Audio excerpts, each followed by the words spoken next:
The red wave warning growing more intense for Democrats as President Biden continues his free fall in the polls. Swing state voters are reportedly getting buyer's remorse, with the president's approval sinking fast in several battleground states like Michigan, Virginia, and Iowa.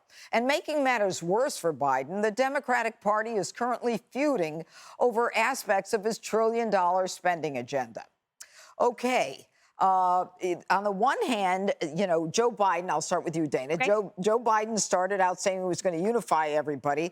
And now it appears he can't even unify his own party because he's, on the one hand, he's got these leftist progressive Democrats, and then he's got the more moderate Democrats, and now he's got the $3.5 trillion spending bill that is, you know, apparently causing a lot of people to say, we didn't vote for him to do this. One of the reasons Biden said that he won the primary with the Democrats is that he was more moderate and then he wasn't progressive like Bernie Sanders. Right. And then he became president, and all of a sudden he's being led around by the nose by the progressives and the Bernie Sanders crowd.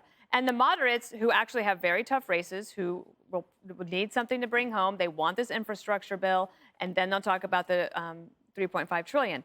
The $3.5 trillion, that's got the progressives all worried. So now they're at a stalemate. That's why they, instead of meeting with Republicans today to try to get them to support the bills, he's having to meet with his own people. And we'll see. He might have some success there. They might figure out a way to save some face and bring some things together. But one of the problems is he is mishandling all these other issues we've talked about, the border, Afghanistan, and inflation also being another issue, and crime, let me add that one. It's making his political capital account decrease. Well, you know, and in addition to that, I mean, you look at Iowa. I mean, his approval rating is 31% in Iowa. I mean, that's pretty. Still higher than Geraldo's, though. Yeah. But his job approval. Not in Cleveland. Yeah, but his job approval is 43% overall. But Iowa, which is a really important state, 31%. It's like, don't even show up there. But here's the thing. Joe's approval was at his highest when he wasn't working. So when he was in hiding, he was the player to be named later or other, right? And then the more he does his job, right, the faster his approval evaporates. So my solution for him, if I was running if I was his chief of staff, cryogenics.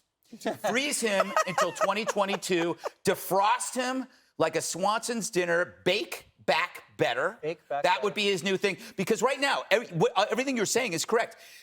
Nobody's buying moderate Joe anymore. He's like those Geraldo will remember this. He's like those one-dimensional towns that they used in Western TV shows. Yeah. You know, they can fool you until it suddenly just falls over. I think you're discriminating against older people. I do. Yeah, but what do you say, Geraldo? I'm as sharp as I've ever been. Yeah. I think that Joe Biden's coattails are clearly shrinking, and I think that the biggest impact is not the midterm election. I think you've got this $3.5 trillion, omnibus spending bill that requires all 50 senators. I think Sinema and Manchin, the two rebels, will be empowered by his diminishing popularity.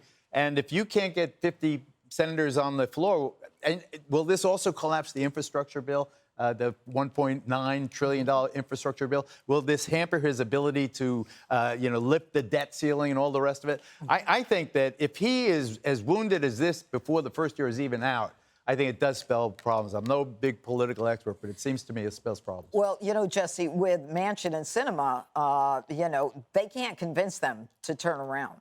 Joe Biden. Yes, and I'll be brief because I want to save time for Geraldo's apology to Gutfeld. But I don't know if you've noticed this, Judge, but my friends and family who are Democrats, they don't defend Biden. I asked them, how's it going, guys? They say, oh, hey, don't look at me. And it's true. It's like no one's a Biden voter. It's like being a Carter voter. It has a stench that's wafting around from it because everything he touches dies. And then he lies about it and hides. So we know what's going on with Joe. It's a matter of in next year, is he going to be so toxic in these swing states, in the 30s still, that are other Democrats running? Are they going to distance themselves from Joe Biden? That's the key. What do you think? I think if he remains on this course, yes. Okay, the fastest is up next. Hey, Sean Hannity here. Hey, click here to subscribe to Fox News YouTube page and catch our hottest interviews and most compelling analysis. You will not get it anywhere else.